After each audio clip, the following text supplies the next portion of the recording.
Hello, नमस्कार साथियों। स्वागत है आपका भुवन एकेडमी क्लासेस में। मैं अभिलाष एक बार फिर आपके सामने मनोविज्ञान की कक्षा लेकर आया हूँ। कल हमारी साइकोलॉजी की पहली क्लास हो चुकी थी और आज हमारी साइकोलॉजी की दूसरी क्लास है। कल हमने देखा था अधिगम के बारे में। अधिगम में हमने क्या क्या देखा था? अधिगम में हमने परिभाषाएं और विभिन्न मनोवैज्ञानिकों ने अपने अपने मत दिए थे, कुछ उनके बारे में पढ़ा था। तो आज हम उसके आगे हम पढ़ते हैं अधिगम के बारे में। ठीक, तो अधिगम क्या होता है? अधिगम का अर्थ होता है सीखना। अब इसके बाद अगर हमने कोई चीज़ सीखी है तो सीखने का उद्देश्य तभी सार्थक होता है जब हम उसका उपयोग कर पा रहे हैं अपने जीवन में, नहीं तो ऐसे सीखने का कोई मतलब नहीं है। ठीक, तो सीखना, अधिगम का कहीं किसी परिस्थिति में उपयोग करना, ये स्थानांतरण कहलाता है। तो आज हम पढ़ेंगे अधिगम का स्थानांतरण। ठीक, आज हम पढ़ेंगे अधिगम का स्थानांतरण। तो सर्वप्रथम हेडिंग लगाएंगे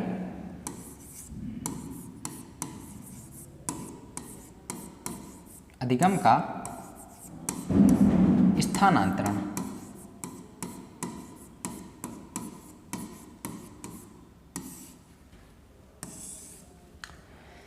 देखो, स्थानांतरण नाम से स्पष्ट है, जैसा कि इसका अर्थ हमें पता है। स्थानांतरण मतलब होता क्या है? स्थानांतरण का मतलब होता है कि एक स्थान से दूसरे स्थान पर जाना या किसी वस्तु को एक स्थान से दूसरे स्थान पर ले जाना। अब इसको हम अधिगम में उपयोग कर रहे हैं, मतलब कि जो कुछ हमने सीखा उसको किसी दूसरी परिस्थिति में या हमारे जीवन में कई ऐसी समस्याएं आती हैं, अगर हम वहाँ पर उनका उपयोग नहीं कर पा रहे हैं तो हमारा बेकार है। यानी कि जो हमने पूर्व में सीखा है ज्ञान, उसको नई परिस्थिति में उपयोग करना। ठीक, इसकी परिभाषा लिखेंगे अधिगम का स्थानांतरण। पूर्व में सीखा गया, पूर्व में सीखे गए ज्ञान का, पूर्व में सीखे गए ज्ञान का नई परिस्थितियों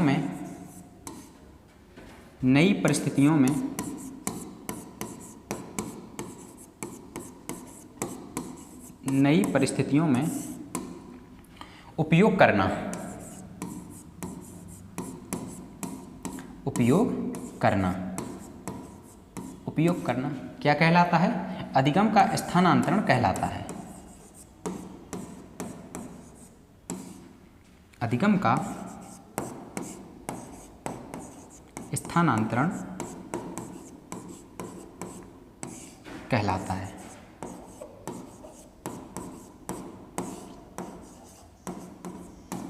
तो इसमें क्या लिखा कि सीखे गए ज्ञान का दूसरी परिस्थितियों में उपयोग करना अधिगम का स्थानांतरण कहलाता है। इसके बारे में एक मनोवैज्ञानिक हुए हैं क्रू एंड क्रू। उन्होंने बताया है, उन्होंने अधिगम के स्थानांतरण की एक परिभाषा दी है। तो हेडिंग लगाएं कि क्रू एंड क्रू के अनुसार,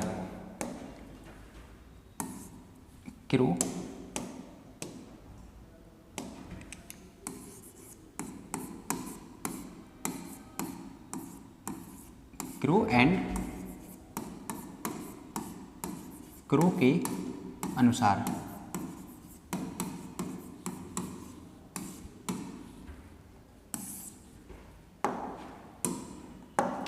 तो क्रू एंड क्रू जो महोदय हुए, उन्होंने बताया कि जब एक परिस्थिति में सीखी गई आदतें ज्ञान दूसरी परिस्थिति में प्रभाव डालते हैं, यानी कि जो हमने कुछ सीखा है यदि वो प्रभावित कर रहे हैं हमारे दूसरे कामों को, तो उसे हम कहते हैं अधिगम का स्थानांतरण।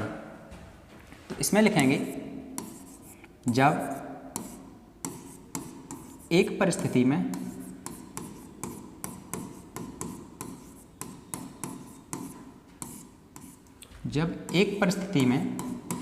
सीखा गया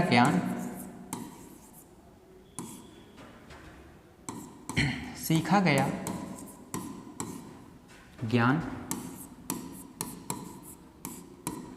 आदतें दूसरी परिस्थिति में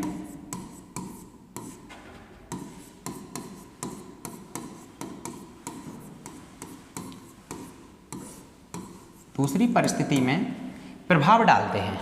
यानी कि जब एक परिस्थिति में सीखा गया ज्ञान दूसरी परिस्थिति में प्रभाव डालते हैं, दूसरी परिस्थिति में प्रभाव डालते हैं, इसे अधिगम का स्थानांतरण कहते हैं। इसे अधिगम का स्थानांतरण कहते हैं। स्थानांतरण कहते हैं। यानी कि इसका मोटा मोटी अर्थ ये हुआ कि सीखा गया ज्ञान कहीं दूसरी जगह उपयोग में लाना। ठीक, इन्होंने अधिगम स्थानांतरण के 3 प्रकार बताए हैं। कौन कौन से? अब लिखेंगे हम अधिगम स्थानांतरण के प्रकार।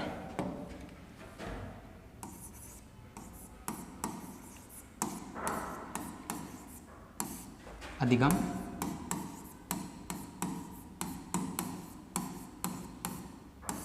स्थानांतरण के प्रकार।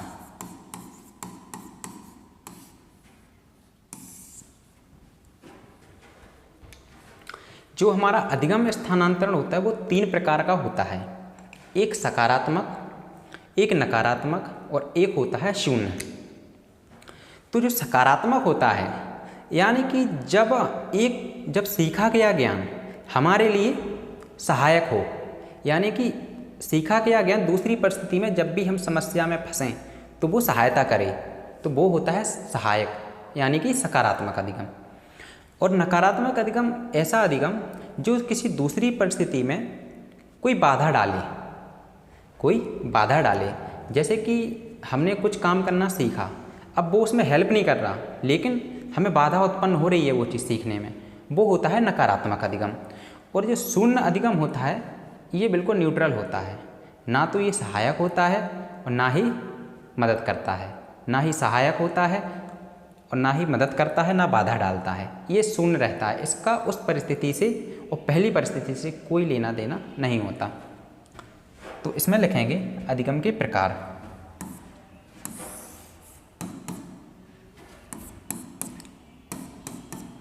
पहला होता है सकारात्मक,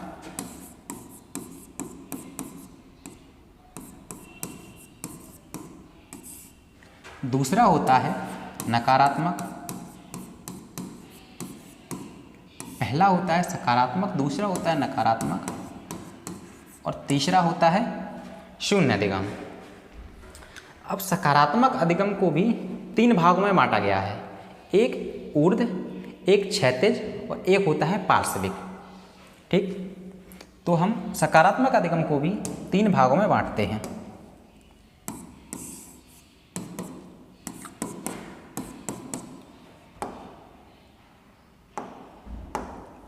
एक होता है ऊर्ध्व, एक होता है क्षैतिज और एक होता है पार्श्विक।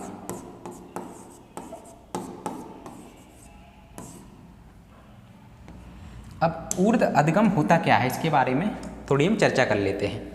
यानी कि सकारात्मक तो हमें पता चल गया कि वो सहायता करता है, लेकिन ये ऊर्ध्व अधिगम होता है, ये क्या करता है कि जब हम किसी छोटी चीज़ के लिए सीखते हैं और कोई हम बड़ा काम करें उसमें ये सहायता करे।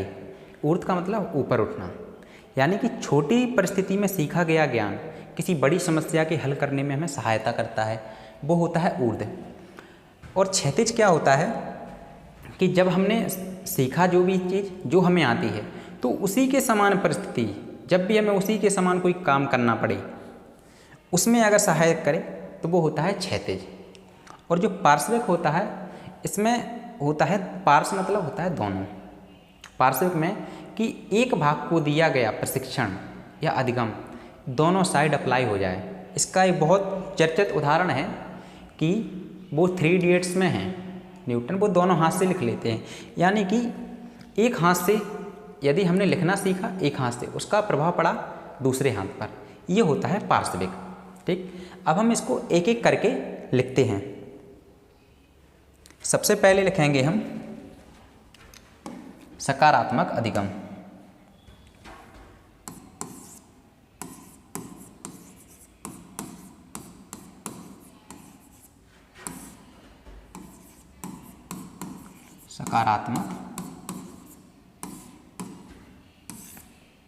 सकारात्मक अधिगम। तो सकारात्मक अधिगम में लिखेंगे कि जब एक परिस्थिति में सीखा गया ज्ञान दूसरी परिस्थिति में सहायता करता है।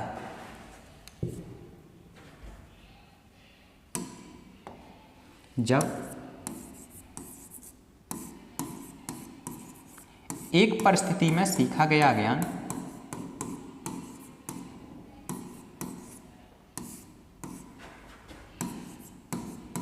एक परिस्थिति में सीखा गया ज्ञान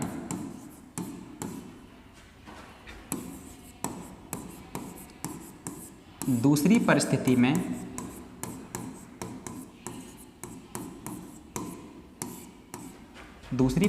में सहायता करता है।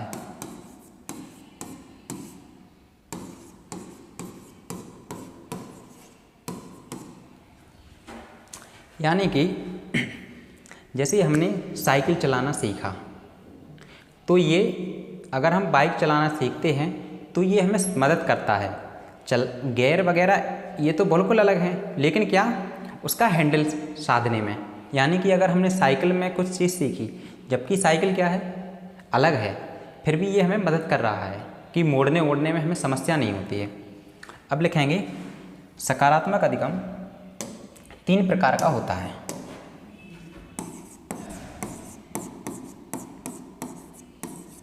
सकारात्मक अधिगम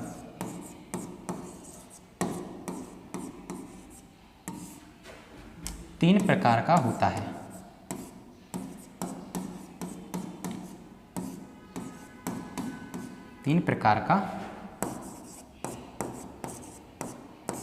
है। ठीक, इसको आगे बढ़ाएंगे। सबसे पहले लिखिए ऊर्ध्व अधगम। सबसे पहले लिखेंगे हम ऊर्ध्व अधगम स्थानांतरण।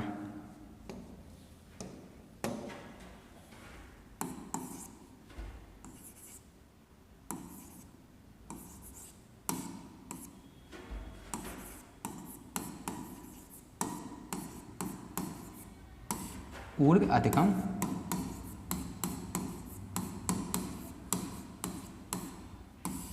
स्थानांतरण।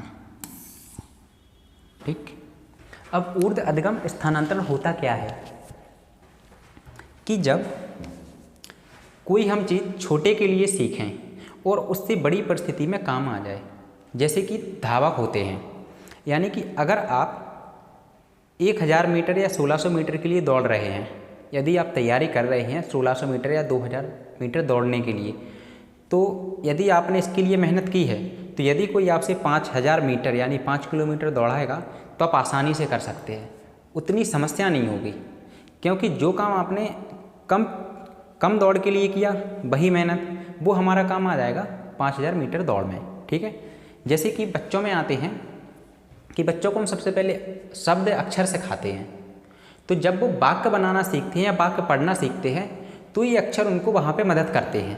ठीक, ये क्या करती हैं, ये उनको वहाँ पे मदद करते हैं। यानी हमने छोटी चीज़ सिखाई, ऐसा तो नहीं कि हमने पहले ही वाक्य सिखा दिए हैं, हमने सिखाए केवल छोटा बड़ा और शब्द, लेकिन वो वाक्य खुद पढ़ रहे हैं, उन्हें उतनी कठिनाई नहीं हो रही है। तो पहले लिखेंगे इसमें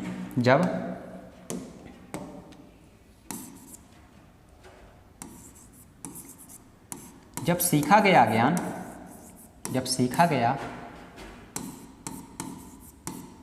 ज्ञान किसी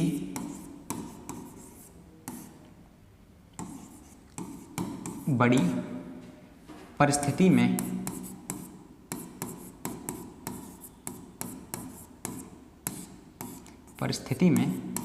सहायक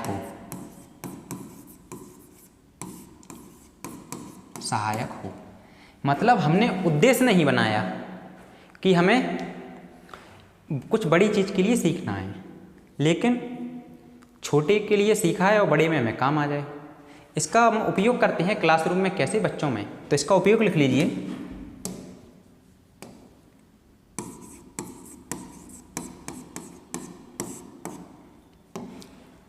कि हम बच्चों को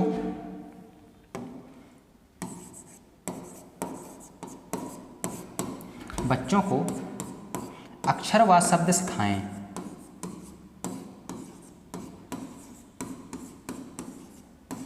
अक्षर व शब्द सिखाएं। ये वाक्य पढ़ने में मदद करते हैं।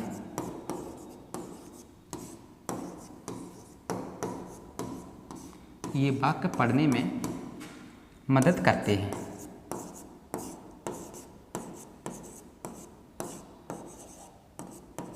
वाक्य पढ़ने में मदद करते हैं। तो हमने पहला देख लिया, कौन सा? हमने पहला देखा कि ऊर्ध्व स्थानांतरण। अब इसके बाद आता है क्षैतिज। क्षैतिज में देखेंगे हमने 3 प्रकार के अदम पढ़ चुके हैं। तो हम देख रहे थे स्थानांतरण के बारे में। हमने कौन सा देख लिया? ऊर्ध्व स्थानांतरण देख लिया। अब देखना है हमें क्षैतिज स्थानांतरण। क्षैतिज में क्या होता है कि हमने एक जो भी सीखा पहले वो उसी की समान परिस्थिति में काम आए। जैसे हमने कोई एक भाषा का विषय पढ़ा, यानी कि मान लीजिए आपने हिंदी विषय पढ़ा और वो कहाँ पे आपको मदद करेगा? ऐसा तो है नहीं कि हिंदी विषय पढ़ा आपने, आप गणित पढ़ो तो उसमें सहायता करे, वहाँ आपका अधिगम का स्थानांतरण नहीं होगा। हिंदी के लिए आपको कोई सामाजिक विज्ञान है, संस्कृत है, ये पढ़ोगे तो ये वहाँ पे काम आएगा। तो हम इसमें लिखेंगे जब सीखा गया ज्ञान, जब सीखा गया ज्ञान, सीखा गया ज्ञान उसी के समान परिस्थिति में काम आए, उसी के समान परिस्थिति में काम आए।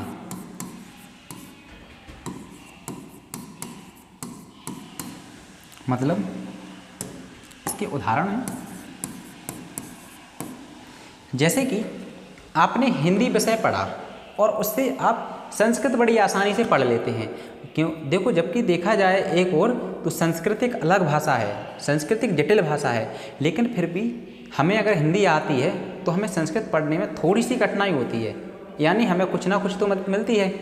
तो इसमें लिखेंगे हिंदी विषय पढ़ने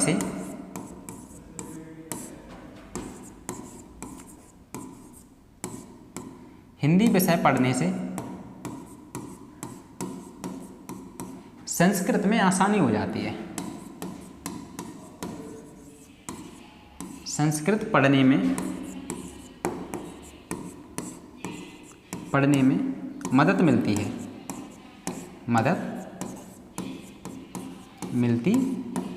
है, ठीक। जैसे कि आप फुटबॉल के खिलाड़ी हो तो आप बेटर क्या खेल सकते हो? क्रिकेट खेल सकते हो। जैसे आप वॉलीबॉल खेलते हो, आपने वॉलीबॉल खेलना सीखा, लेकिन आप बास्केटबॉल भी अच्छा खेल लोगे। उतना अच्छा नहीं खेलोगे लेकिन कठिनाई नहीं आएगी, आपको कुछ ना कुछ मदद जरूर मिलेगी, क्योंकि ये सेम गेम है, इंडोर गेम है, वॉलीबॉल हुआ और बास्केटबॉल हुआ, ठीक। अब नेक्स्ट आता है हमारा द्विपार्श्विक अधिगम। नेक्स्ट हेडिंग लगाएंगे द्विपार्श्विक अधिगम।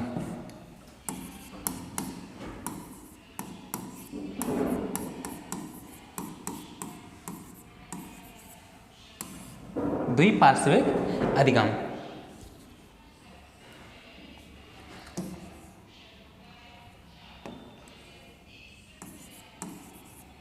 द्विपार्श्विक अधिगम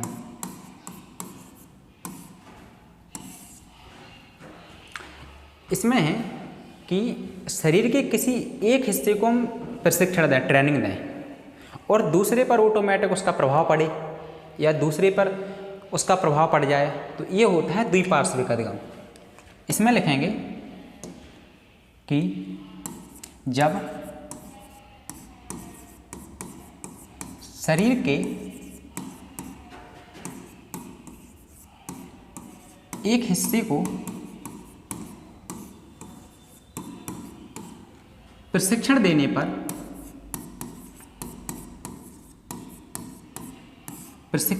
पर उसका प्रभाव दूसरे हिस्से पर भी पड़े। इसका उदाहरण एक है कि कई बालक या व्यक्ति ऐसे होते हैं कि वो दोनों हाथों से लिख लेते हैं, यानी कि उसमें द्विपार्श्विक अधिगम स्थानांतरण होता है। इसका उदाहरण में लिखेंगे हम, दोनों हाथों से लिखने वाला व्यक्ति, दोनों हाथों से लिखने वाला, या कोई भी क्रिकेट का खिलाड़ी है, यदि वो राइट हैंड बैट्समैन है और वो लेफ्ट हैंड से भी बैटिंग कर लेता है, तो उसमें भी द्विपार्श्विक अधिगम होता है। एक हमारी इंडियन क्रिकेट टीम में बॉलर हैं रविचंद्रन अश्विन। ये क्या, ये राइट आर्म भी फेंकते हैं स्पिन बॉल और लेफ्ट आर्म से भी फेंक सकते हैं, ये दोनों हाथों से बॉल डाल सकते हैं। ठीक है, तो इसमें हम एक और लिखेंगे, क्रिकेट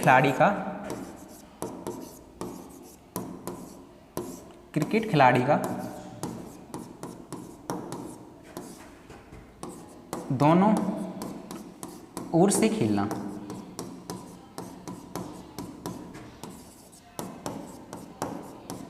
ठीक, तो हमने कौन सा हो गया, हमारा सकारात्मक अधिगम स्थानांतरण हो गया पूरा। हमने कौन कौन सा पढ़ लिया, ऊर्ध्व पढ़ लिया, उसमें भी क्षैतिज हो गया और ये द्विपार्श्विक हो गया। अब आता है हमारा नकारात्मक अधिगम स्थानांतरण। तो हेडिंग लगाएंगे दूसरे अधिगम स्थानांतरण की, नकारात्मक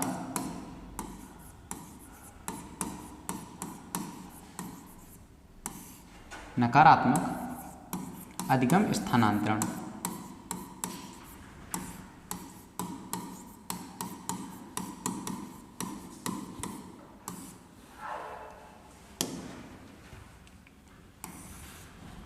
अधिगम स्थानांतरण, इसमें क्या होता है, नकारात्मक नाम से ही स्पष्ट हो रहा है कि यानी कि कुछ बुरा प्रभाव, अवरोध उत्पन्न होना, यानी कि हमने कोई सीखा पहले ज्ञान, अब कहीं हम किसी समस्या में फंस गए या कोई हम नई चीज़ सीखना चाह रहे हैं, तो क्या होता है कि इससे बाधा उत्पन्न होती है।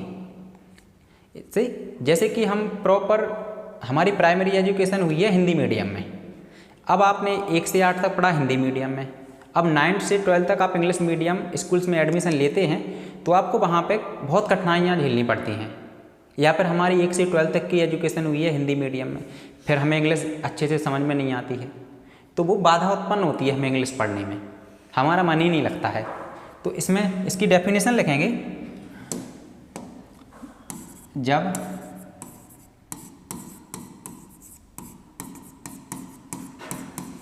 एक परिस्थिति में सीखा गया ज्ञान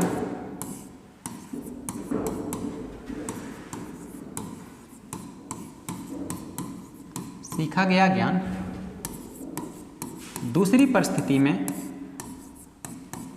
परिस्थिति में अवरोध उत्पन्न करे, दूसरी परिस्थिति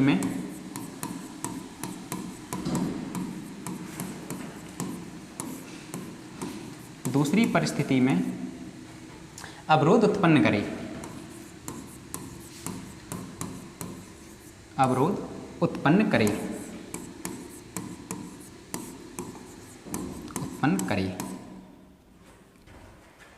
यानी ये मदद नहीं करता, ये और बाधा करता है, यानी हमें बहुत कठिनाई झेलनी पड़ती है सीखने में। जैसे कि एक हमारे यहाँ की कारें होती हैं और एक फॉरेन कंट्री की कारें होती है, जैसे अमेरिका, लंदन वगैरह हुआ। यहाँ की कारों में क्या होता है कि हमारी साइड कौन सी साइड होती है, स्टीयरिंग राइट साइड। लेकिन जो वेस्टर्न कंट्रीज हैं, अमेरिका जैसे देशों में, वहाँ की कारों में लेफ्ट साइड स्टीयरिंग होती है। यानी कि अगर हमारे यहाँ का कोई ड्राइवर वहाँ पर ड्राइविंग करना चाहता है तो उसे वहाँ पे सीखने टाइम बहुत कठिनाइयाँ झेलनी पड़ती हैं। तो इसकी ये उदाहरण है दो। पहला लिखिए, हिंदी मीडियम का छात्र, यानी आपकी एजुकेशन हिंदी मीडियम का छात्र, यानी हिंदी माध्यम का छात्र, इंग्लिश मीडियम, इंग्लिश लैंग्वेज,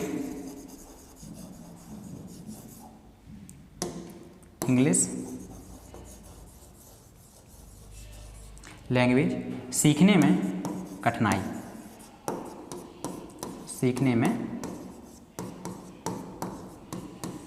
कठिनाई, और दूसरा इसका एग्जाम्पल है, भारत के कार ड्राइवर विदेशों में ड्राइविंग नहीं कर सकते, यानी विदेश की कार चलाने में कठिनाई होती है।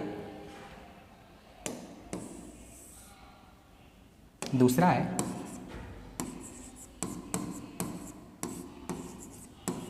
भारत के कार ड्राइवर विदेशी कार चलाने में कठिनाई होती है, यानी हमारा नकारात्मक अधिगम हो गया है। अब इसके बाद देखते हैं हम, तीसरा हमारा बचा है, तीसरा है हमारा शून्य अधिगम।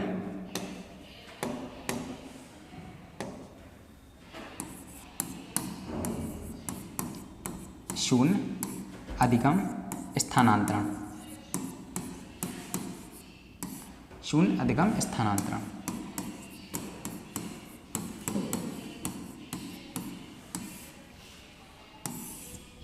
तीसरा कौन सा बचा अब हमारा, शून्य अधिगम स्थानांतरण। यानी शून्य से भी हमें समझ में आ रहा है, तीनों शब्दों से हम समझ सकते हैं। अगर क्वेश्चन आए, सकारात्मक मतलब सहायता करे, नकारात्मक मतलब अवरोध उत्पन्न करे, और शून्य मतलब ना तो पॉजिटिव ना नेगेटिव, यानी न्यूट्रल रहे। तो इसकी परिभाषा लिखेंगे हम, जब पूर्व का सीखा गया ज्ञान, जब पूर्व का सीखा गया ज्ञान किसी दूसरी परिस्थिति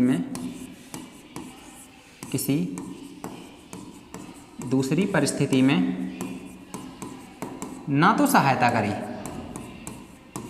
दूसरी परिस्थिति में ना तो सहायता करे, और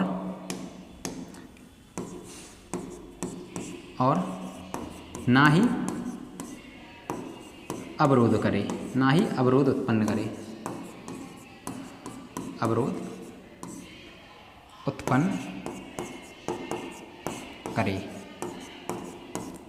क्या होता है, शून्य अधिगम स्थानांतरण। यानी कि ना तो लाभ पहुंचाए ना हानि। तो आज हमने अधिगम के स्थानांतरण के बारे में जो कुछ भी पढ़ा, एक बार हम 2 मिनट में उसको रिकॉल करते हैं।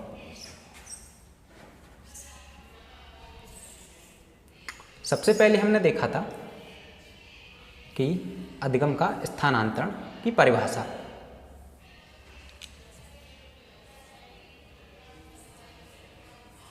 ठीक, उसमें सबसे पहले हमने पढ़ा था सकारात्मक अधिगम।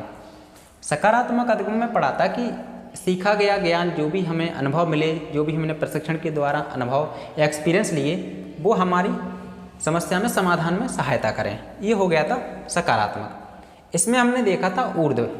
ऊर्ध्व का मतलब होता है कि हमने किसी छोटी चीज़ के लिए तैयारी की, यानी कि हम पढ़ रहे हैं एमपी टेट और सुपर टेट आ जाए, इससे हमारा कम सुपर टेट में फ़ायदा मिल जाए। यानी कि पढ़ तो रहे भी हम क्वालिफाइंग एग्जाम के लिए, लेकिन ये सुपरडेट मेंस एग्जाम में सहायता मिल जाएगी हमें इससे।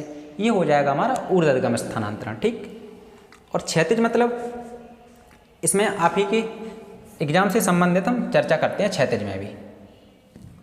मतलब हम यूपी टेट के लिए पढ़ें या एमपी टेट के लिए पढ़ें और हमारा सी टेट क्वालिफाई हो जाए, यानी तीनों एग्जाम हमारे सेम लेवल के हैं, तो यूपी का पढ़ने से एमपी का पढ़ने से सी टेट क्वालिफाई हो जाए, ये होता है क्षैतिज। और फिर आता है हमारा द्विपार्श्विक अधिगम, यानी कि शरीर के एक हिस्से को प्रशिक्षण देने से उसका प्रभाव दूसरे हिस्से पर भी पड़े, ये हो गया द्विपार्श्विक। अब हमारे लास्ट के दो बचे, उन्हें वो देख लेते हैं। नकारात्मक अधिगम स्थानांतरण। नकारात्मक अधिगम स्थानांतरण मतलब जब एक परिस्थिति में सीखा गया ज्ञान अवरोध उत्पन्न करे, और शून्य भी जस्ट हमने देख लिया है। तो आज हम अपनी क्लास यहीं ख़त्म करते हैं, यानी हमारे अधिगम के दो हो गए हैं, परिभाषाएं और स्थानांतरण। अब जो भी नियम सिद्धांत हैं वो हम आगे कंटिन्यू करेंगे। आज के लिए धन्यवाद।